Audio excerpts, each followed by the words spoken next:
بسم الله الرحمن الرحيم. نحمده ونستعينه ونستغفره ونعوذ بالله من شرور أنفسنا وسيئات أعمالنا. من يهده الله فلا مضل له ومن يضلل فلا هادي له، وأشهد أن لا إله إلا الله وحده لا شريك له، وأن محمدًا عبده ورسوله. يا أيها الذين آمنوا اتقوا الله حق تقاته ولا تموتن إلا وأنتم مسلمون. يا أيها الناس اتقوا ربكم الذي خلقكم من نفس واحدة وخلق منها زوجها وبث منهما رجالا كثيرا ونساء، واتقوا الله الذي تساءلون به والأرحام إن الله كان عليكم رقيبا. يا أيها الذين آمنوا اتقوا الله وقولوا قولا سديدا يصلح لكم أعمالكم ويغفر لكم ذنوبكم، ومن يطع الله ورسوله فقد فاز فوزا عظيما. أما بعد، فأعوذ بالله من الشيطان الرجيم. تلك حدود الله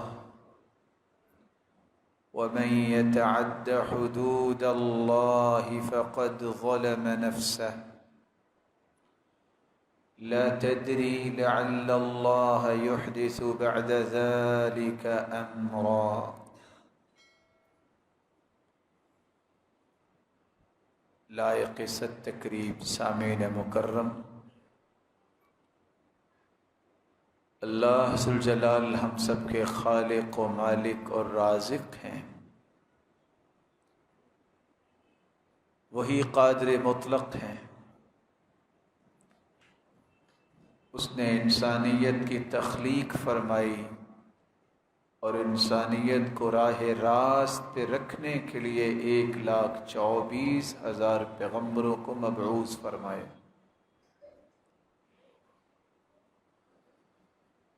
ان 1,24,000 پیغمبروں نے اپنی اپنی قوم و ملت کو زندگی گزارنے کا وہ صحیح طریقہ سکھایا جس طریقے کے مطابق زندگی گزارنے سے اللہ کی رضا ملتی ہے اور جس کی مخالفت کرنے سے رب کی ناراضگی ملتی ہے۔ وہ حدود و قیود، وہ اصول و ضوابط جو اللہ ذوالجلال نے مقرر کیے ہیں، ان حدود اور قیود کی تعلیم انہوں نے اپنی اپنی قوم و ملت کو دی تاکہ وہ کسی مصیبت کا سامنا نہ کرے۔ جس طرح آج ہر ملک کی حد بندی ہے، اس انسانی حد بندی کو ہی آپ دیکھ لیجئے۔ کوئی کسی کی حدود میں قدم رکھتا ہے، اس کے قدم کو کاٹ دیا جاتا ہے، باوجود اس کے کہ اس نے کتنے کورسز کیے ہوں، کتنا بہادر ہو، اس کو جرت نہیں ہوتی کسی کی حدود کو کراس کرے اور اس ایک شخص کے گزرنے سے بسا اوقات پورے ملک کو مصیبت میں مبتلا کر دیے جاتے۔ اللہ تعالیٰ نے بھی کچھ حدود قائم کی ہیں جن سے تجاوز کرنے پہ اللہ ذو الجلال نے سزائیں رکھی ہیں۔ اور کیوں سزائیں رکھی ہیں؟ گھوڑے کا مالک جب گھوڑے پہ بیٹھ کے ایڑی لگاتا ہے یا اسے اس چھانٹے کے ساتھ چھانٹتا ہے، اس کا مطلب سزا دینا نہیں ہوتا، اس کا مطلب اسے کامیاب بنانے کے لیے تیز دوڑانا ہوتا ہے۔ دنیاوی زندگی اور اخروی زندگی کو کامیاب بنانے کے لیے اللہ تعالیٰ نے جنت کی ترغیب دلائی ہے اور جہنم کی وعید سنائی۔ عزت کے ساتھ زندگی گزارنے کے لیے اللہ تعالیٰ نے حدود و قیود مقرر کی ہے، جو تجاوز کرے گا اس کی عزت کو پامال کرنے کی نوید سنائی۔ یہ اسلام کا نظام ہے جو پوری سرزمین پر امن کو چاہتا ہے۔ واللہ یدعو الی دار السلام وَيَهْدِي مَن يَشَاءُ إِلَى صِرَاطٍ مُسْتَقِيمٍ۔ اللہ تعالیٰ تو سلامتی والی جنت کی طرف بلاتے ہیں اور ہدایت اس کو دیتے ہیں جس کو وہ پسند کر لیتا ہے۔ ان سلامتی کی راہوں کو چھوڑنا کن لوگوں کا طریقہ ہے؟ جو اللہ ذوالجلال کی وحی کو پسند نہیں کرتے، اللہ ذوالجلال کی شریعت کو پسند نہیں کرتے۔ وہاں اللہ ذوالجلال نے قرآن مجید میں فرمایا ہے، اللہ ولی الذین آمنوا یخرجهم من الظلمات الی النور۔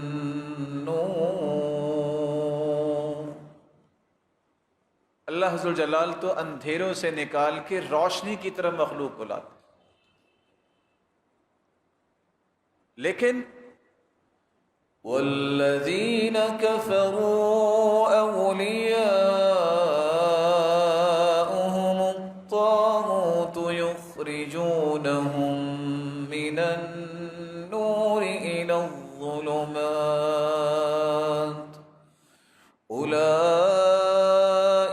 اصحاب النار هم فیہا خالدون۔ کافر اس روشنی کو پسند نہیں کرتے۔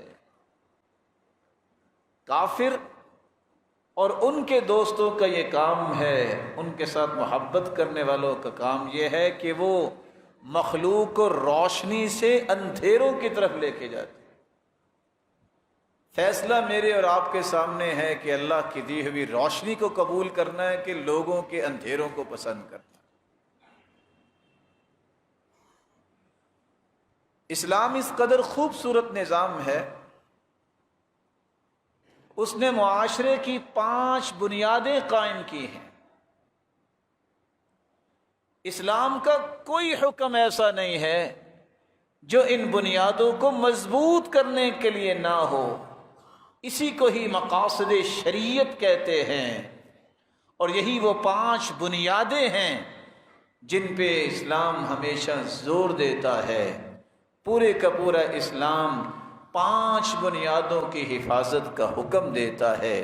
سب سے پہلا حکم، کسی کی دین کی حفاظت ہو جائے، کس طرح کسی کی جان کی حفاظت ہو جائے، کس طرح کسی کی عزت کی حفاظت ہو، کس طرح کسی کی عقل و دانش کی حفاظت ہو، اور کس طرح کسی کے مال کی حفاظت ہو۔ یہ وہ اسلامی معاشرے کے 5 ارکان ہیں۔ جب تک ان 5 چیزوں کی حفاظت نہیں ہوتی، اس معاشرے میں کبھی امن نہیں ہوگا،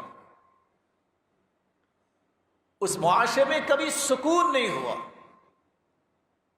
معاشرہ پرسکون وہ ہوتا ہے جس میں انسان کے دین کی حفاظت ہو، وہ بڑے سکون سے نماز پڑھ سکے، زکوٰۃ ادا کر سکے، روزہ رکھ سکے، اس پر کوئی پابندی نہ ہو کہ وہ اللہ کے گھر کی زیارت کرنا چاہتا ہے وہ حج کر سکے، یہ وہ بنیاد ہے پہلی۔ اسلامی تعلیمات زور دیتی ہیں تو دین بچا رہے، سب کچھ لٹ جائے لیکن دین پہ کوئی قلش اور خلش نہیں آنی چاہیے، اور اس بات کو قرآن نے بیان کیا ہے۔ هو الذي أرسل رسوله بالهدى ودين الحق ليظهره على الدين كله ولو كره المشركون۔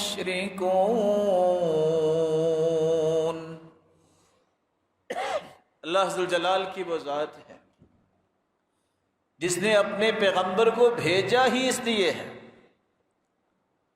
اپنے طرف سے ہدایت دے کر اور دین حق دے کر، لیظہرہ علی الدین کلی، تاکہ سارے طور طریقے اور ادیان پہ اللہ ذوالجلال اس سچے دین کو غالب کر دے،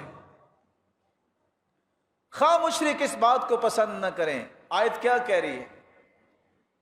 آیت یہ پیغام دے رہی ہے، ہدایت اور حق دے کے اللہ نے اپنے پیغمبر کو بھیج دیا ہے، اس ہدایت اور حق سے روگردانی کرے گا تو مشرک کرے گا۔ اللہ ذوالجلال دین کی حفاظت کے لیے 1,24,000 پیغمبروں کو مبعوث فرمایا، اور آج تعجب کی بات یہ ہے، اپنے بھائی کی یہ بات یاد رکھیے گا، ایک زمینی سرحد ہے، کوئی زمینی سرحد پار کر کے دکھائے۔ اس وطن عزیز کو اللہ تعالیٰ نے ایسی پاورفل فوج دی ہے کہ اگر وہ آنکھ اٹھائے اس کی آنکھ نکالنے کے لیے ہم تیار ہیں۔ جس طرح زمینی حدود ہیں اس طرح اسلامی اور دینی اور فکری حدود ہیں، اس کو جو کراس کرتا ہے، مومن جس کے سینے میں دل ہے اور مومن ہے وہ کبھی برداشت نہیں کر سکتا۔ جس طرح ہمیں زمینی سرحدوں کی حفاظت کرنے والے بڑے عزیز ہیں، اس طرح جو دین کی حفاظت اور دینی سرحدوں اور فکری سرحدوں کی حفاظت کرنے والے ہیں وہ بھی ہمیں بہت عزیز ہیں۔ اللہ ذوالجلال نے دوسری حفاظت جو کی ہے کہ کسی کی جان کی حفاظت ہو، دین کے بعد کم از کم اس کی جان تو بچ جائے نا، اس کی قیمت ہے انسان کی جو مسلمان ہوا ہے، اور قیمت کتنی بڑی ہے مسلمان کی۔ بیت اللہ کا طواف کرتے ہوئے اللہ کے رسول نے فرمایا تھا، ما اطیبک وما اطیب ریحک، اے بیت اللہ تیری ہوائیں اور فضائیں اور خوشبوئیں کتنی پیاری ہیں۔ والذی نفسی بیدی لحرمت المؤمن اعظم عند اللہ حرمت منک، اے کعبۃ اللہ تیری شان تو بڑی ہے لیکن تیری عظمت اور شان اور تیری عزت سے، تیری حرمت سے زیادہ مومن کی عزت ہے۔ ان اللہ حرم منک واحدا، اللہ نے تیری ایک حرمت بیان کی ہے اے بیت اللہ، اور وحرم من المؤمن ثلاثا، اور مومن کی 3 حرمتیں ہیں، حرم دمہ ومالہ وعرضہ، مومن کا خون بہانا بھی حرام ہے، اس کا مال لوٹنا بھی حرام ہے، اور اس کی عزت پامال کرنا بھی حرام ہے۔ بلکہ رسول اللہ صلی اللہ علیہ وسلم نے فرمایا، لو ان اہل السماوات والارضین اشترکوا فی دم واحد لأکبہم اللہ فی النار، 7 آسمان کے ٹریلین فرشتے اور 7 زمینوں کی مخلوقات اگر 14 کے 14 طبق کسی مومن کے قتل میں شریک ہو جائیں، اب شریک کیسے ہوں گے؟ سارے لوگ تلوار ماریں گے، گولیاں ماریں گے؟ مشورے میں بھی شریک ہو گئے کہ اس مومن کو قتل کیا جائے، قیامت کا دن ہوگا ایک مومن کے قتل کی وجہ سے اللہ 14 کے 14 طبق جہنم میں ڈال دیں گے۔ یہ اسلام ہے۔ اسلام جہاں مسلمانوں اور مومنوں کی دین کی حفاظت کرتا ہے وہاں اس کی جان کی بھی حفاظت ہے۔ یہی وہ 5 بنیادیں ہیں کسی پرامن معاشرے کی، جس معاشرے کے اندر دین محفوظ ہو، کسی کی جان محفوظ ہو۔ اس لیے اللہ عز و جلال نے فرمایا وَلَكُمْ فِي الْقِصَاصِ حَيَاةٌ يَا أُولِي الْأَلْبَابِ، عقل والو قصاص میں تمہاری زندگی ہے۔ آج ایمان کا دعویٰ کرنے والے کہتے نہیں قصاص نہیں ہونا چاہیے، قرآن کہتا ہے تمہاری زندگی قصاص میں، قصاص ہوگا تو باقیوں کی زندگی بچے گی، نہیں تو ایک ایک کر کے اسی طرح سب کے ساتھ ہونا شروع ہو جائے گا۔ صرف اتنا کہہ دے کہ فلاں شخص جو ہے نعوذ باللہ اس نے برائی کی اور فلاں عورت نے برائی کی، جب تک 4 گواہ پیش نہ کر دے، شریعت نے حکم کیا دیا ہے؟ والذین یرمون المحصنات المؤمنات ثم لم يأتوا بأربعة شهداء فاجلدوهم 80 جلدة ولا تقبلوا لهم شهادة أبدا وَأُولَئِكَ هُمُ الْفَاسِقُونَ۔ کوئی شخص کسی مسلمان کے بارے میں کہہ دے کہ اس نے بدکاری کی ہے، گناہ کیا ہے، مرد ہو یا عورت کسی پہ الزام آ جائے، 4 گواہ اگر پیش نہیں کر سکا، گواہ کیسے؟ جس نے آنکھوں سے دیکھا ہو،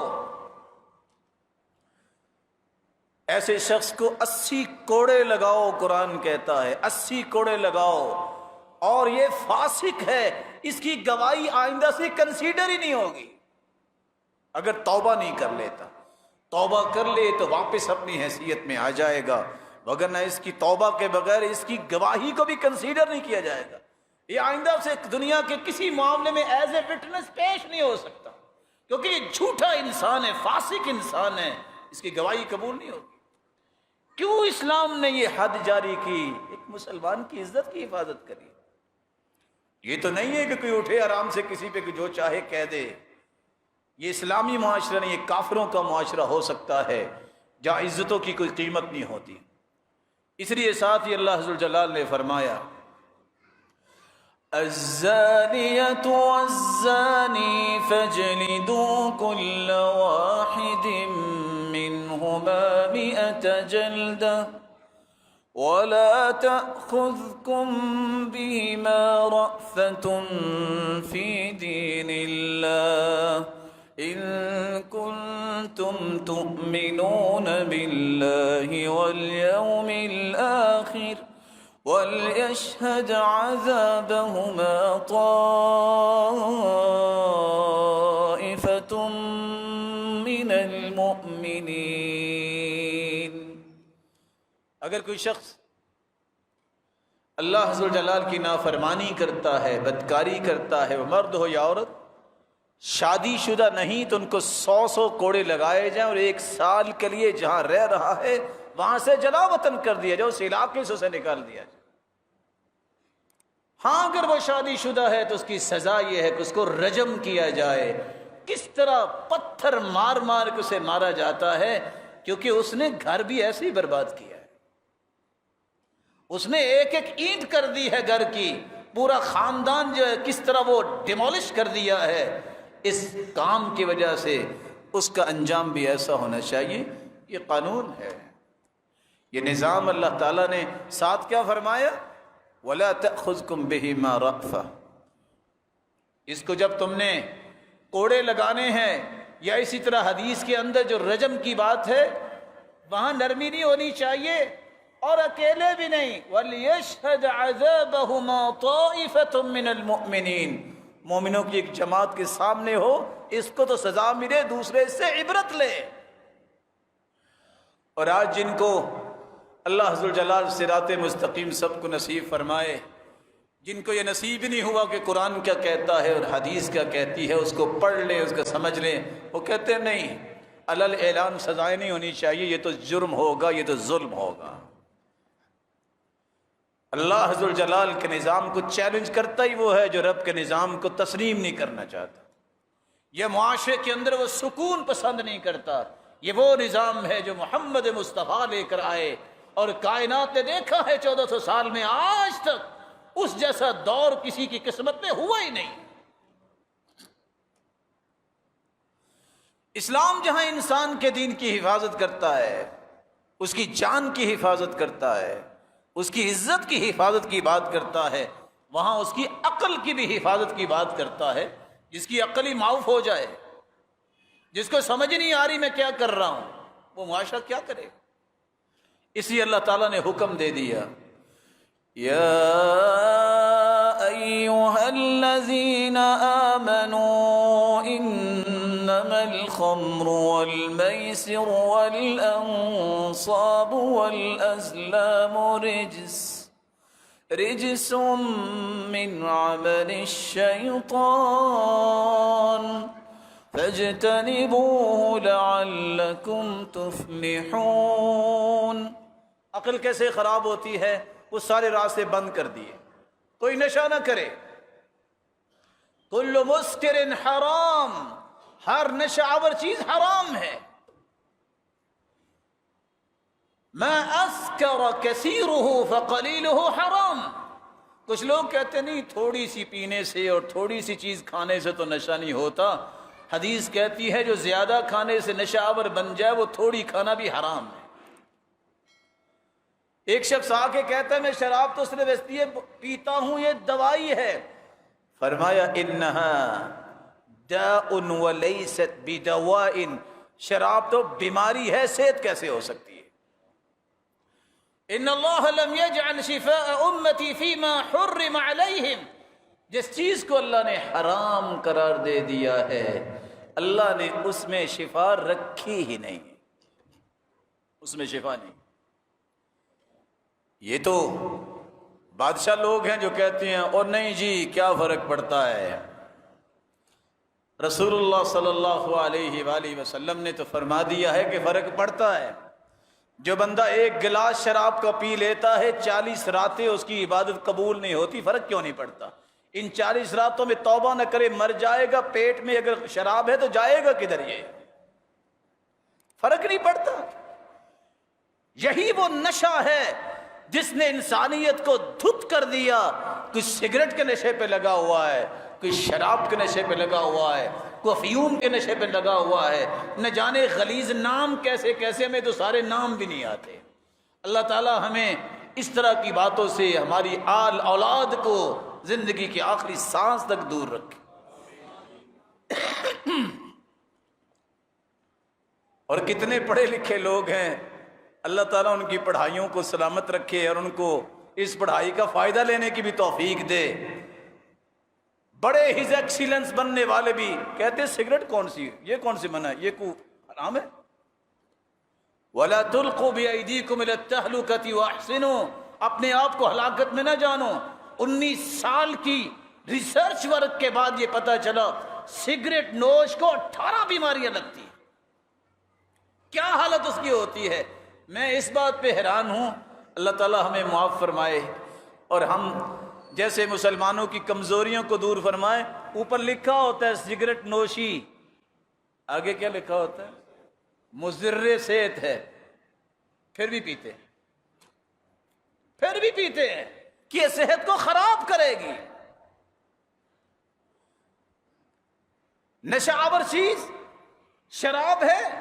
آج بڑے بڑے کاروبار جو ہوتے ہیں، بسد احترام، میری بات کا زاویہ دینی رکھیے گا، کسی پہ اٹیک نہ سمجھیے گا، بسد احترام سب سے زیادہ کاروبار کی طرف کو پیسہ لگانے والے ظالم جو ہوتے ہیں وہ اس طرح کے کاموں میں پیسہ لگاتے ہیں کہ یہاں پروفٹ زیادہ آئیں گے۔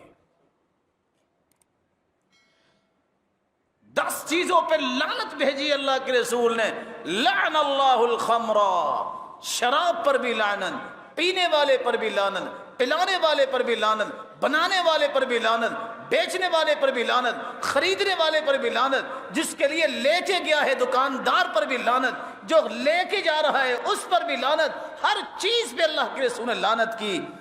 ملعون چیز میں بھی برکت ہو سکتی ہے۔ ایک صحابی نے اپنی سواری کو لعنت کر دی، اللہ کے رسول نے فرمایا اس کو پیچھے کرو، یہ سواری ملعون ہے، اللہ کی رحمت سے دھتکاری ہوئی ہے، یہ میرے لشکر میں میرے ساتھ نہیں جا سکتی۔ لعنت والی چیز کو تو اللہ کے رسول نے ساتھ جانور کو بھی رکھنا پسند نہیں کیا۔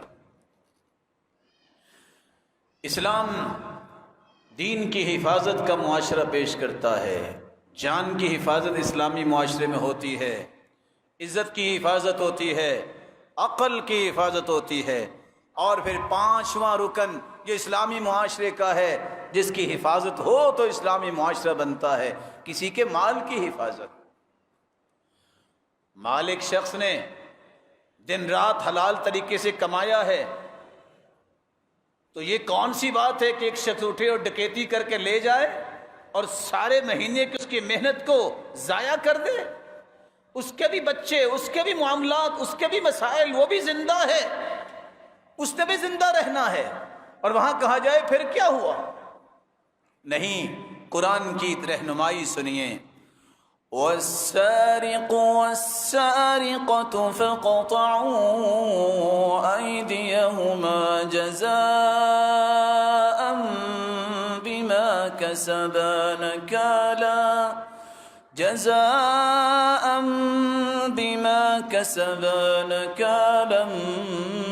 مِّنَ اللَّهِ وَاللَّهُ عَزِيزٌ حَكِيمٌ۔ مرد چوری کرے یا عورت چوری کرے، اس کا ہاتھ کاٹ دو۔ کیوں؟ جزاء بما کسب نکالا من اللہ۔ اس کو یہ جرت کیسے ہوئی کہ کسی کے حلال مال کو چوری کرے؟ محنت اس کی ہے۔ آج ہاتھ نہیں کٹے گا، یہ چوریاں بڑھتی جائیں گی۔ پڑھے لکھے لوگ کہتے ہیں لو ہاتھ کاٹ کے جو ہم لوگوں کو ٹنڈا بنا دے۔ اچھا تو لوگ نہ بنے، پورا معاشرہ جو ہے وہ اس مصیبت میں مبتلا ہو جائے۔ ڈاکٹر کے پاس جاتے ہو، اللہ سب کی حفاظت فرمائے، کسی کے پاؤں میں نہ سور ہو جائے، کہتا ہے زندگی بچانی ہے پاؤں کاٹنا پڑے گا۔ کاٹتے ہو کہ نہیں کاٹتے؟ بازو اور ہاتھ کاٹتے ہو کہ نہیں کاٹتے؟ حتیٰ کہ کان بھی کٹ جاتا ہے، کس لیے؟ زندگی بچانی ہے اس کی۔ دونوں ٹانگیں بھی کاٹنی پڑتی ہیں، دونوں پاؤں بھی کاٹنے پڑتے ہیں، اس لیے کہ اس کی زندگی بچا لی جائے۔ معاشرے کے امن اور سکون اور زندگی کو بچانے کے طریقے اللہ نے بتا دیے ہیں کہ 5 چیزوں کی حفاظت کرو۔ سب سے پہلے کسی کا دین محفوظ ہونا چاہیے، اس کی جان محفوظ ہونی چاہیے، اس کی عزت محفوظ ہونی چاہیے۔ جہاں اس کی عزت محفوظ ہونی چاہیے، اس کی عقل بھی محفوظ ہو، وہ صحیح کام کر سکے، اس کو ٹینشن نہیں ہونی چاہیے۔ اس لیے تو حدیث میں آتا ہے کوئی مسلمان کی طرف صرف اشارہ کرے تلوار کا، کسی اسلحے کا، اللہ کے فرشتے اس پر بھی لعنت بھیجتے ہیں کہ وہ کسی مسلمان کو ڈرا دھمکا کیوں رہا ہے، خاص سگا بھائی کیوں نہ ہو، اگر وہ کسی کو اشارہ بھی کرتا اسلحے کا تو اللہ کے فرشتے اس پر بھی لعنت بھیجتے ہیں۔ نہا رسول اللہ صلی اللہ علیہ وسلم ان یروع اخاہ المسلم، اس بات سے منع کر دیے کہ کوئی کسی کو ڈرائے دھمکائے، ہر وقت ڈپریشن میں رکھے، تم نے یہ کیا میں یہ کر دوں گا۔ یہ بھتہ لینے والے کیا کرتے ہیں؟ تم یہاں سے گزر سکتے ہو، اس نتیجے میں کتنے پیسے دو گے؟ مسلمان غریب، یہ کمزور، اس کی زندگی دھوبر ہو چکی ہے۔ جب تک سزائیں نہیں ہوتی اس وقت تک کسی معاشرے کے اندر سکون نہیں آ سکتا۔ اس کی مثال دیکھنی ہے تو آؤ، میری دعا ہے اللہ آپ سب کو آسانیوں سے نوازے اور حالات بہتر ہوں، اللہ کے گھر آپ کو اللہ لے جائے، وہاں کے نظام کے دیکھو، کوئی جرت کرے نا، 8 دن کے اندر دیکھو ہوتا ہے کیا۔ یہ نظام کی پاور اس وقت بنتی ہے جب انسان شریعت پہ چلتا ہے۔ رسول اللہ صلی اللہ علیہ وسلم جو دین لے کے آئے ہیں وہ اسلامی معاشرے پہ جب نافذ کیا جاتا ہے اور ان 5 ارکان کی حفاظت ہوتی ہے تب وہ پرامن معاشرہ بنتا ہے۔ اس کے بغیر پرامن معاشرہ بن ہی نہیں سکتا۔ اور یہ عدل ہے، یہ انصاف ہے کہ جس نے جو کیا ہے اس کی پاداش میں اسے سزا ملے تاکہ دوسرے لوگ بچے رہے۔ رسول اکرم صلی اللہ علیہ وآلہ وسلم نے اس لیے فرمایا تھا، مسند احمد کی روایت ہے، من اصاب ذنبا اقیم علیہ الحد ذلك الذنب فهو کفارتہ، جس کے اوپر حد نافذ ہو جاتی ہے، اس نے کوئی گناہ کیا تو یہ حد اس کے گناہ کا کفارہ بن جاتی ہے، دنیا میں اس کو سزا مل گئی، قیامت کو وہ اس گناہ سے پاک صاف ہو گیا۔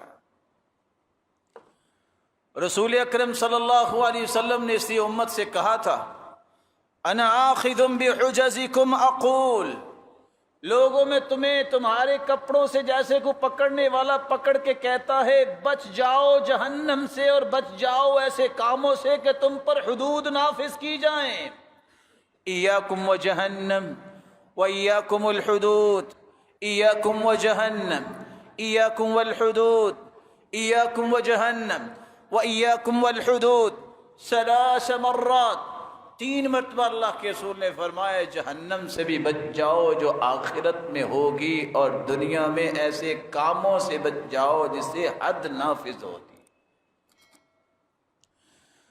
رسول اکرم صلی اللہ علیہ وآلہ وسلم نے امت کی رہنمائی فرماتے ہوئے یہ فرمایا تھا، اقیموا حدود اللہ فی القریب والبعید،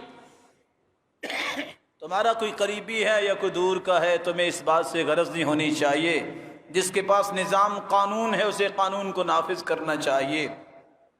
وَلَا تَأْخُذْكُمْ فِي اللَّهِ لَوْمَةَ لَائِمٍ، کسی ملامت کرنے والے کی ملامت سے ڈرتے ہوئے حدود کو چھوڑ نہ دینا۔ سنن ابن ماجہ کی روایت 2540۔ رسول اللہ صلی اللہ علیہ وسلم نے یہاں تک فرمایا،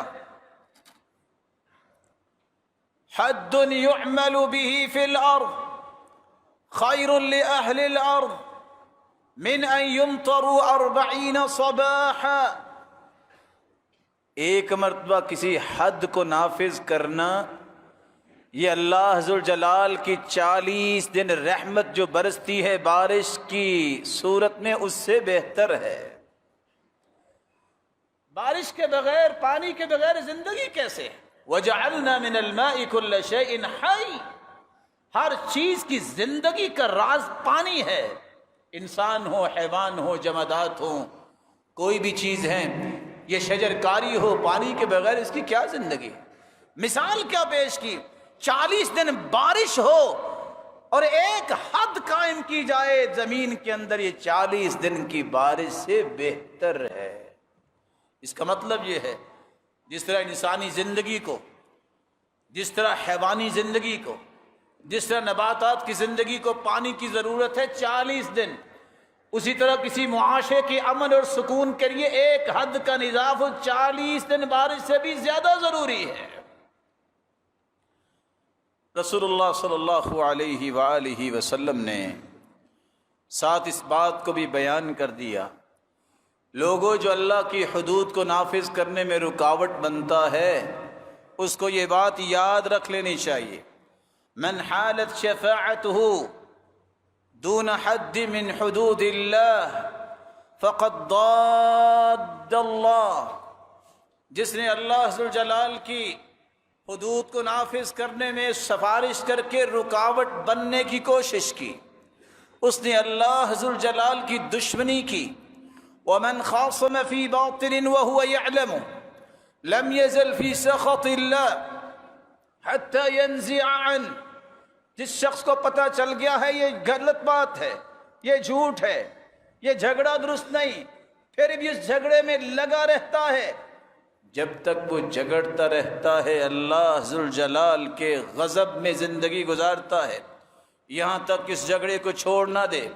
ومن قال في مؤمن ما ليس فيه، اور جو کسی مسلمان کے بارے میں ایسی بات کہہ دیتا ہے جو اس کے اندر ہے نہیں، الزام لگاتا ہے،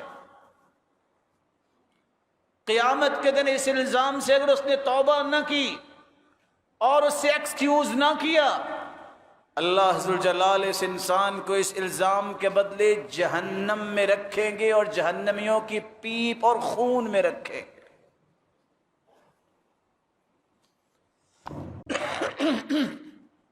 اسکنہ اللہ ردغۃ الخبال حتی یخرج مما قال، جب تک وہ ثابت نہیں کر دے گا وہاں سے نکل نہیں سکے گا۔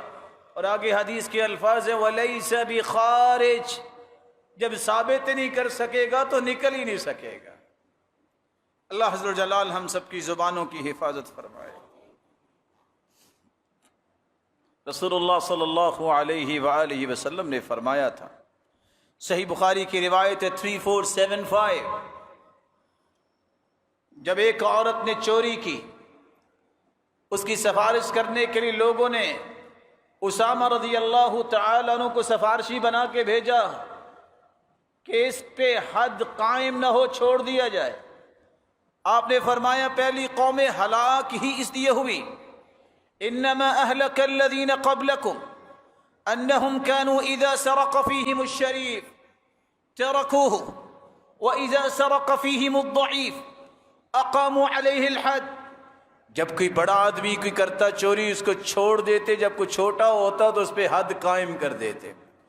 وَأَيْمُ اللَّهِ، اور اللہ کی قسم، لو ان فاطمة بنت محمد سرقت لقطعت يدها، تم اس فاطمہ جو مخزومیہ عورت اس کی بات کر رہے ہو کہ چھوڑ دوں، اللہ کی قسم اگر میری بیٹی بھی چوری کرتی تو میں اس کا بھی ہاتھ کاٹ دیتا۔ کس معاشرے کی بات کرتے ہیں؟ یہ معاشرہ ہے جس میں محمد مصطفیٰ نے فرمایا عدل کے ساتھ فیصلے ہوں گے۔ یہ وہ ریاست مدینہ ہے جس کی میں بات سنا رہا ہوں، جہاں ہر انسان کے دین کی حفاظت، جان کی حفاظت، عزت کی حفاظت، عقل کی حفاظت اور اسی طرح اس کے مال کی حفاظت کی جاتی تھی۔ رسول اللہ صلی اللہ علیہ وآلہ وسلم نے فرمایا، لوگو من قتل فی عمیہ او عصبیہ بحجر او صوت او عصن، جو اندھا قتل ہو جائے پتہ ہی نہیں ہے، یا عصبیت کی بنیاد پہ پتھر مارا، کوڑا مارا، لاٹھی ماری اور وہ بیچارہ فوت ہو گیا، فعلیہ عقل الخطا، اس کو دیت تو دینی پڑے گی قتل خطا کی۔ ومن قتل عمدا فہو قوت، جو جان بوجھ کے قتل کرتا اس سے قصاص لیا جائے گا۔ ومن حال بینہ وبینہ فعلیہ لعنۃ اللہ والملائکہ والناس اجمعین لا يقبل منہ صرف ولا عدل۔ سنن ابن ماجہ کی روایت ہے 2635، جو اللہ کی حدود میں رکاوٹ بنتا ہے اس کی سفارش، ومن حال بینہ وبینہ، وہ کہتا نہیں حد جاری نہیں ہونی چاہیے، اس پہ اللہ کی بھی لعنت، اس پہ فرشتوں کا بھی لعنت، اس کی فرشتوں کی لعنت کے ساتھ ساتھ پوری کائنات کی لعنت، لا يقبل منہ یوم القیامت صرف ولا عدل۔ اگر وہ توبہ نہیں کرتا تو قیامت کے دن اس انسان کی نہ کوئی فرضی عبادت قبول ہے نہ نفلی عبادت قبول۔ آپ اندازہ کر لیجئے اللہ کی حدود میں رکاوٹ بننے والے کی سزا کتنی، جس پر اللہ لعنتیں برسائیں، کھربوں فرشتوں کی لعنت ہو اس پر، پوری کائنات کی لعنت ہو، اور قیامت کے دن اس کی فرضی اور نفلی عبادت قبول نہ ہو، اس سے بڑا بھی کوئی بدبخت ہے؟ اللہ عز و جلال نے یہ دین جو رسول اللہ صلی اللہ علیہ وآلہ وسلم کے ذریعے ہم تک پہنچایا ہے، اس دین کا اصول یہ ہے کہ اللہ عز و جلال کی حدود جو قیود مقرر کر دی گئی ہے اس کی مخالفت نہ کی جائے۔ جو اللہ عز و جلال ہیں وہ خالق ہیں، ان نے ہمیں پیدا کیا ہے، وہ زیادہ جانتا ہے ہمارے لیے بہتر کیا ہے، اس لیے جو اس نے نظام دیا ہے نہ اس میں زیادتی ہو سکتی ہے، نہ اس میں کمی ہو سکتی ہے، نہ اس میں تبدیلی ہو سکتی ہے۔ قرآن مجید میں اللہ عز و جلال فرماتے ہیں تِلْكَ حُدُودُ اللَّهِ فَلَا تَقْرَبُوهَا، یہ اللہ کی حدیں ہیں، ان کو پار کرنے کے لیے قریب بھی نہ جانا، اللہ کی حدوں کے قریب نہ جانا۔ اور اللہ عز و جلال نے فرمایا تلك حدود الله فلا تعتدوها ومن يتعد حدود الله فأولئك هم الظالمون. یہ اللہ کی حدیں ہیں، ان کو پار نہ کرو، ان کو نہ توڑو. جو ایسا کرے گا اس کو ظالم کہیں گے. وہ ظالم ہوگا، اپنے اوپر بھی ظلم کرے گا اور پورے معاشرے پر بھی ظلم کرے گا کہ جہاں اللہ کی حدوں کو پامال کیا جائے. وَمَن يَتَعَدَّ حُدُودَهُ يُدْخِلْهُ نَارًا خَالِدًا فِيهَا وَلَهُ عَذَابٌ مُهِينٌ. یہ جو اللہ کی حدود ہیں ان کے ساتھ جو زیادتی کرے گا، پرواہ نہیں کرے گا، اللہ اسے ہمیشہ ہمیشہ کے لیے جہنم میں رکھیں گے اور ذلیل کر دینے والا عذاب اس کے لیے تیار ہے. یہ قرآن کی سٹیٹمنٹ. اور اس کے بعد نقصان کیا ہوگا؟ آخرت بھی گئی، توبہ نہ کی تو ہمیشہ ہمیشہ کی جہنم، اور پھر ذلیل کر دینے والا عذاب، پھر دنیا میں ظالم، پھر اللہ اور اس کے فرشتوں کی اور پوری کائنات کی لعنت. اور اگلا عذاب کیا ہے؟ اللہ ذو الجلال کے فیصلوں کو چھوڑ کر اپنا فیصلہ نافذ کرنا.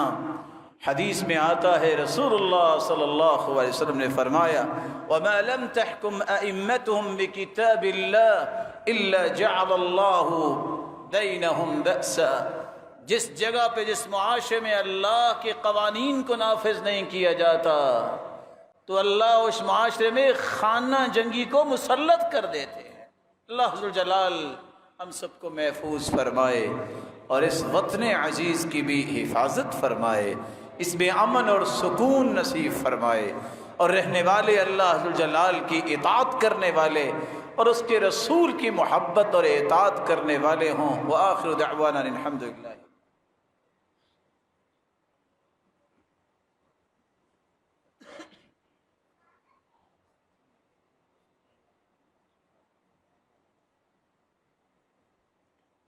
الحمد للہ علی احسانہ والشکر لہ علی توفیقہ وامتنانہ. اما بعد، اللہ ذو الجلال ہم سب کے خالق ہیں. اس نے اپنی مخلوق کو سیدھا راستہ دکھانے کے لیے کائنات کی سب سے اعلیٰ ہستی محمد الرسول اللہ صلی اللہ علیہ وسلم کو ہمارے لیے مرشد اور ہادی بنا کے بھیجا ہے. جس طرح وہ ذات پوری کائنات سے اعلیٰ ہے، اس کا لایا ہوا نظام بھی پوری کائنات کے نظاموں سے اعلیٰ ہے.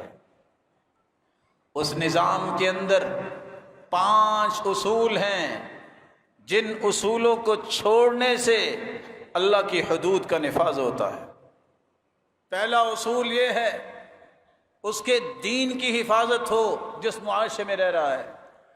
مسلمان اور مومن کے دین کی حفاظت ہو، اس کی جان کی حفاظت ہو، اس کے مال کی حفاظت ہو، اس کی عزت کی حفاظت ہو، اور اس کی عقل کی حفاظت ہو. اس لیے مال کی حفاظت کی بات کرتے ہوئے قرآن مجید میں اللہ ذو الجلال نے جو حکم دیا، جو عقل کی حفاظت کے لیے حکم دیا، وہ قرآن مجید میں موجود ہے. لیکن پڑھے تو صحیح کوئی. رسول اللہ صلی اللہ علیہ وسلم نے فرمایا، لا يدخل الجنة منان ولا عاق ولا مدمن خمر. صحیح الجامع کی روایت ہے 7676. جو شخص کوئی چیز دے کر احسان جتلاتا ہے، والدین کا نافرمان ہے اور شرابی ہے، اگر وہ مرنے سے پہلے توبہ نہیں کرتا یہ جنت میں داخل ہی نہیں ہوگا. من شرب الخمر كأسا لم يقبل منه 40 ليلة. جو ایک گلاس شراب پیتا ہے 40 راتیں اس کی عبادت قبول نہیں کی جاتی. ان النبی صلی اللہ علیہ وسلم ضرب في الخمر بالجرید والنعال وجلد ابو بکر 40. صحیح بخاری کی روایت ہے 6773 رسول اللہ صلی اللہ علیہ وسلم نے شراب پینے والے کو 40 چھڑیاں لگائیں اور یہی سزا ابو بکر نے بھی دی۔ رسول اکرم صلی اللہ علیہ وسلم نے صحیح مسلم کی روایت ہے 1706 گیا جس نے شراب پی، آپ صلی اللہ علیہ وآلہ وسلم نے 40 کوڑے اسے لگائے، بلکہ جامع ترمذی کی روایت ہے 1444 رسول اللہ صلی اللہ علیہ وسلم نے فرمایا من شرب الخمر فاجلدوه، جو شراب پیے اسے کوڑے لگاؤ، فإن عاد في الرابعة، دوسری مرتبہ پیے پھر بھی 40 کوڑے لگاؤ، تیسری مرتبہ پیے پھر بھی 40 کوڑے لگاؤ، وإن عاد في الرابعة، اگر چوتھی مرتبہ بھی باز نہیں آتا فاقتلوه، اسے قتل کر دو۔ یہ دین ہے۔ ایک شخص شرابی بنتا ہے، پورے گاؤں دیہات شہر کے لیے مصیبت بن جاتا ہے۔ کیا گناہ ہے اس نیک ماں کا، اس بیوی کا، اس بچوں کا، ان بہنوں کا، ان رشتہ داروں کا جس کی وجہ سے وہ ذلیل ہوتے ہیں، جو اس کا ظلم سہتے ہیں، جو نشے میں آ کے کیا کچھ کرتا ہے۔ اللہ کے رسول نے فرمایا تھا شرابی جب شراب پیتا ہے یقع علی امہ وخالہ وعمتہ، اس کو ظالم کو کچھ پتہ نہیں چلتا، وہ ماں سے بھی زیادتی کرتا ہے، خالہ سے بھی کرتا ہے، بہن سے بھی کرتا ہے، پھپھو سے بھی کرتا ہے۔ رسول اللہ صلی اللہ علیہ وسلم نے صحابہ کرام کی تعلیمات دی اور کر کے دکھایا ہے کہ یہ سزا ہوگی۔ کسی نے بہتان باندھا ہے تو مسلمان کی عزت کی حفاظت ہوتی ہے۔ اسلامی معاشرے میں کوئی زبان کھولنے کی جرت نہیں کرتا، کیونکہ اللہ ذوالجلال نے فرما دیا فَاجْلِدُوهُمْ 80 جلدہ، اس کو 80 کوڑے لگاؤ۔ یہ فاسق ہے، جب تک 4 گواہیاں اس کے پاس نہیں، اس نے ایسی بات کہہ دی ہے کسی زندگی کے زاویے میں اس کی شہادت، اس کی گواہی کنسیڈر نہیں ہوگی۔ بلکہ رسول اللہ صلی اللہ علیہ وسلم نے فرمایا من قذف مملوكه وهو بريء مما قال جلد له يوم القيامة حدا، سنن نبی داود کی روایت 5167، جو کسی غلام پر بھی تہمت لگا دیتا ہے، غلام اب بدلہ تو نہیں لے سکتا، قیامت کے دن جو تہمت لگانے والا ہے اس غلام پر اللہ وہاں اس پہ حد جاری کروائیں گے۔ کسی کی عزت پہ کوئی حرف زنی نہیں کر سکتا، کسی کی عزت کو پامال کرنے کے لیے بہتان نہیں باندھے گا، کیونکہ مسلم معاشرے کے اندر عقل کی بھی حفاظت ہوتی ہے اور اس کے ساتھ کسی کی نسل اور عزت کی حفاظت ہوتی ہے۔ رسول اللہ صلی اللہ علیہ وآلہ وسلم نے فرمایا تھا لعن اللہ السارق، لعنت ہے چور پر، یسرق البیضہ، جو ایک انڈا چوری کرتا ہے، فتقطع یدہ، اور اس کا ہاتھ کاٹ دیا جاتا ہے، ویسرق الحبل فتقطع یدہ، اور رسی کو چوری کرتا ہے اور اس کا ہاتھ کاٹ دیا جاتا ہے۔ صحیح الجامع کی روایت 5097، ایک شخص چوری کرتا ہے، پہلے دن بچہ انڈا کسی کے گھر سے چراتا ہے، کرتے کرتے ماں باپ کو خیال نہیں آتا، پھر بڑی چوریاں کرنے لگ جاتا ہے، بنیاد یہ انڈا ہی بنتا ہے۔ کسی کے گھر سے رسی چرا کے لے آیا، عادت بن گئی، پھر بڑا کچھ چوری کرتا ہے۔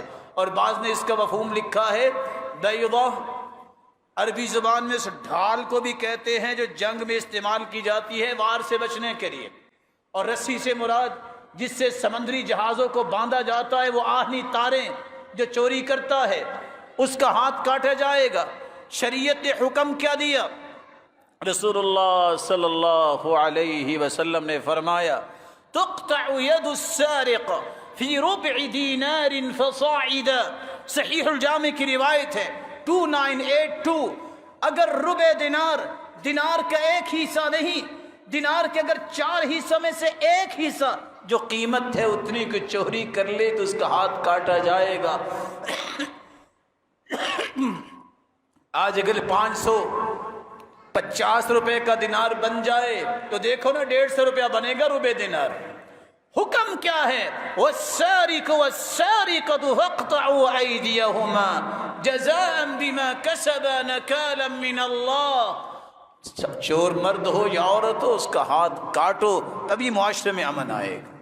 یہ چوریاں اور ڈکیتیاں کیوں نہیں رکتی؟ یہ کیسے ہو سکتا ہے؟ گورنر بیٹھے تھے، عمر رضی اللہ تعالی عنہ نے پوچھا بتاؤ حالات کیسے ہیں؟ ایک گورنر کہتا ہے بہت حالات تنگ ہیں، لوگوں کے پاس روزگار نہیں، لوگوں کے پاس چونکہ کچھ نہیں ہے چوریاں کرتے ہیں۔ کہا مجھے یہ بتاؤ اگر چوری کو کرے تو کیا کرو گے؟ کہا میں اس کا ہاتھ کاٹوں گا۔ کہا عمر یہ فیصلہ کر رہا ہے اگلی میٹنگ تک اگر معاشرے کے افراد کو تم نے کاروبار نہ دیا، ان کو امن نہ دیا، میں تیرا ہاتھ کاٹوں گا۔ تم ذمہ دار ہو کہ تم ان کے اندر یہ فضا قائم کرو کہ شریعت کس کو کہتے ہیں۔ ہیرا کا گورنر آتا ہے، کہتا ہے مال کچھ نہیں، کہا جاؤ وسط طرقها بالعدل، جاؤ اس کے راستوں میں عدل قائم کر دو، دوبارہ مجھ سے بات آ کے کرنا۔ پھر دوبارہ میٹنگ میں آتا ہے، کہتا ہے عدل قائم کیا ہے، وہ مال جو خزانے خالی تھے وہ خزانے بھرے ہوئے ہیں، کوئی پریشانی ہے ہی نہیں۔ مصیبت تو یہ ہے کہ جب کمزور ہاتھ میں آ جائے ساری حدود نافذ ہوتی ہیں، اور جب کوئی بڑا آ جائے اس کو کوئی پوچھنے والا نہیں ہے۔ محمد مصطفیٰ نے یہ کام نہیں کیا، عدل قائم کیا ہے۔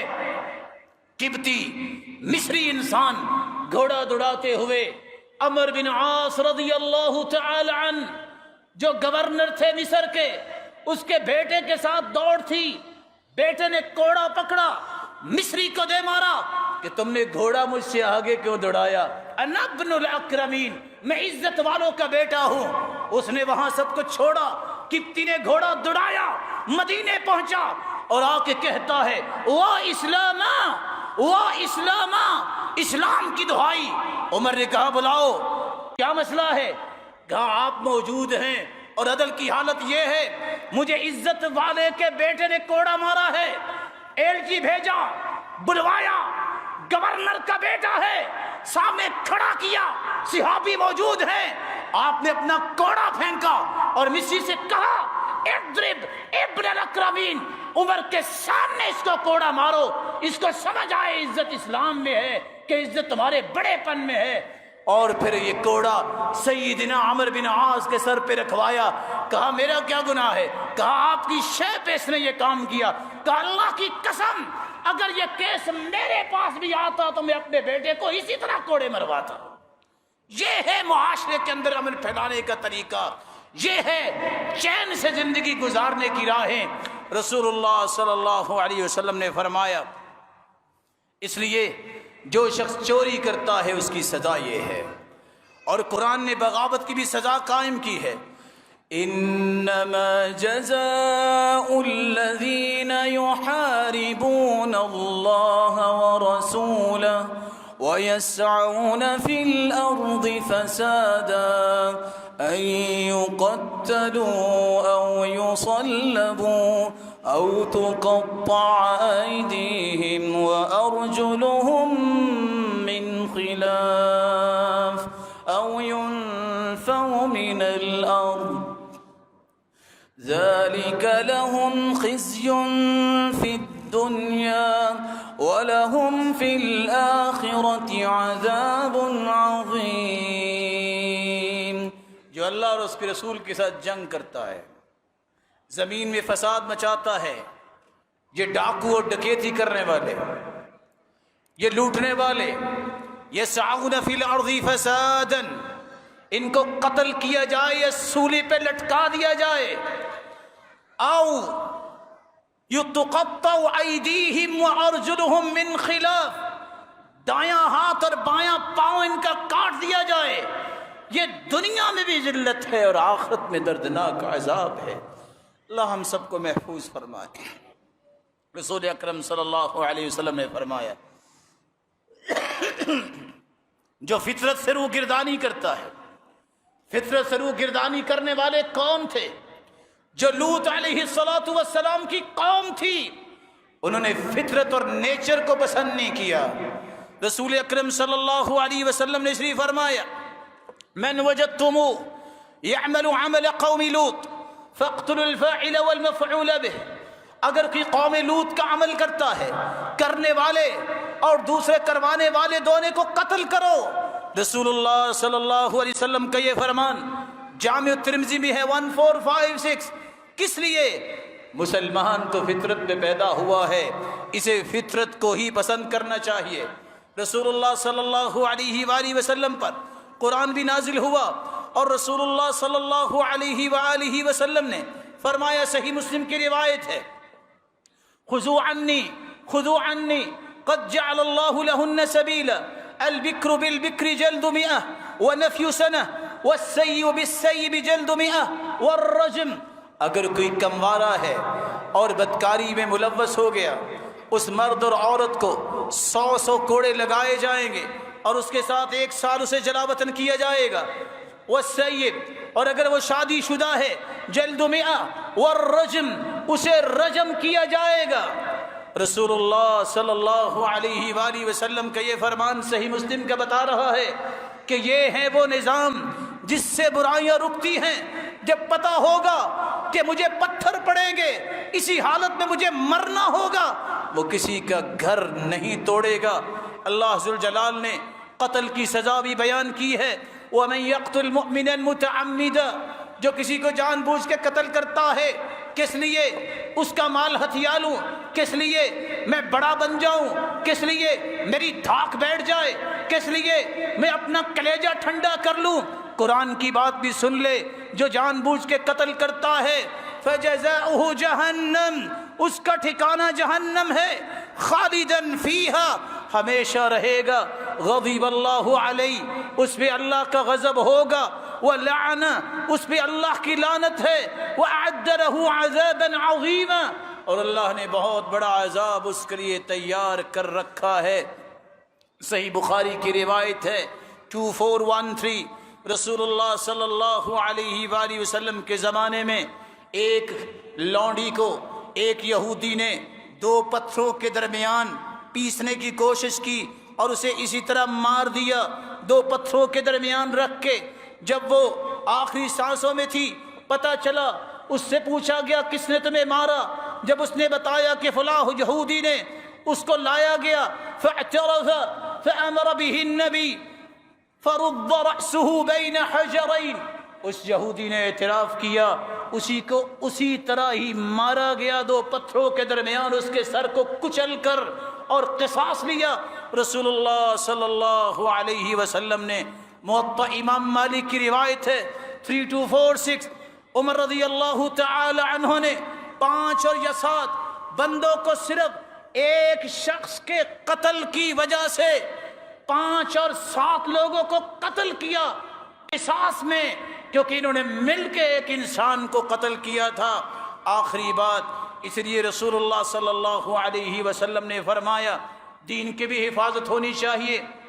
مسلمان مرتد ہو جائے، دین اسلام چھوڑ دے اور کہے کہ میں مسلمان نہیں رہا، ایسے مسلمان کی سزا کیا ہے؟ حدیث کے الفاظ ہیں، من بدل دینہ فاقتلوا 3017، صحیح بخاری کی روایت ہے، جو اپنا دین بدل لے اسے قتل کر دو۔ اور مسند احمد کی روایت ہے، من بدل دینہ فاقتلوا، جو اپنے دین کو بدل لے گا اسے قتل کر دو۔ اور آپ صلی اللہ علیہ وسلم نے باغیوں کی بھی سزا بیان کی ہے۔ باغی کون ہیں؟ یہ بات بھی سمجھنے والی ہے۔ ہم قانون کی بالادستی کو ماننے والے لوگ ہیں، قانون کو ہاتھ لینے والوں کو مجرم سمجھتے ہیں۔ ذمہ دار مسلمان اپنی حکومت کے ساتھ ہوتا ہے، ان قانونی اداروں کے ساتھ ہوتا ہے جنہوں نے نظام کو نافذ کرنا ہوتا ہے۔ یہ ساری سزائیں کوئی خود نہیں دے گا، بلکہ حکومت کی ذمہ داری ہے۔ قانون کو ہاتھ میں نہیں لیا جائے گا۔ کیوں؟ یہ اسلام کا نظام ہے کہ اگر بادشاہ ظلم بھی کرتا ہے، ہاں دین کے مخالف بات کرے تو نہیں مانیں گے، لیکن ظلم بھی کرتا ہو اس کی اطاعت سے ہاتھ کو مت کھینچا جائے۔ لیکن رسول اللہ صلی اللہ علیہ وسلم نے فرمایا، من اتاکم وامرکم جمیع علی رجل واحد یرید ان یشق عصاکم او یفرق جماعتکم فاقتلوا، صحیح مسلم کی روایت ہے 1852۔ مسلمان اسلامی معاشرے میں رہ رہے ہیں، اسلامی نظام کا نفاذ ہے، یہ نیک انسان، جیسا کہ آپ نے سلف صالحین کے ادوار کو پڑھا ہوگا، سنا ہوگا، نیک لوگ جو اسلامی معاشرے میں اسلام کا نفاذ کرتے ہیں، اگر کوئی آ کے اس جماعت میں تفریق ڈالنا چاہے، انتشار ڈالنا چاہے، بغاوت کرتا ہے، شریعت حکم دیتی ہے اس باغی کی سزا بھی قتل ہے۔ اللہ ذوالجلال کے پیغمبر نے ہر وہ پہلو بیان کر دیا جس سے معاشرے کا امن باقی رہ سکتا ہے۔ اس کا ایک ہی راستہ ہے، شریعت کے قواعد، شریعت کے اصول و ضوابط، اس کو لاگو کیا جائے، اس کی پاسداری کی جائے، اسی کو ہی مقدم کیا جائے۔ میری اور آپ کی عقل نے جو کشید کر رکھے ہیں، میری اور آپ کی عقل جو سوچتی ہے، کبھی وہ کامل چیز نہیں ہو سکتی۔ کامل نظام وہ ہے جو اللہ نے اتارا ہے، جو ہم محمد مصطفیٰ نے صحابہ کو سکھایا تھا اور اپنے دور میں نافذ کیا تھا۔ اللہ ذوالجلال اس وطن عزیز کی حفاظت فرمائے۔ الہ العالمین یہاں کے رہنے والوں کے دین کی حفاظت فرما، ان کی عزتوں کی حفاظت فرما، ان کے مالوں کی حفاظت فرما، ان کی جانوں کی حفاظت فرما، اور ان کی عقل و دانش کی حفاظت فرما۔ اور ہر وہ دشمن جو ان 5 حفاظتوں کے حصار کو توڑنا چاہتا ہے، اللہ تو اسے توڑ کے رکھ۔ اللہ جو اس وطن عزیز کے مسلمانوں سے دشمنی کرنے والا کو باہر بیٹھا ہے، الہ العالمین اسے نیست و نبود فرما۔ اور اس وطن کی حفاظت کرنے والے وہ فکری نوجوان، وہ علماء، اللہ تو ان کی بھی حفاظت فرما۔ سرحدوں کی حفاظت کرنے والے وہ ہمارے بہادر اور جوان فوجی، تو ان کی بھی حفاظت فرما۔ قانون کا نفاذ کرنے والے اللہ تو ان کو بھی اخلاص اور قوت نصیب فرما، اور معاشرے کو امن اور سکون اور محبت اور احترام کا گہوارہ بنا۔ ہر قسم کے فساد سے امت کو محفوظ فرما۔ وآخر دعوانا الحمد للہ رب العالمین۔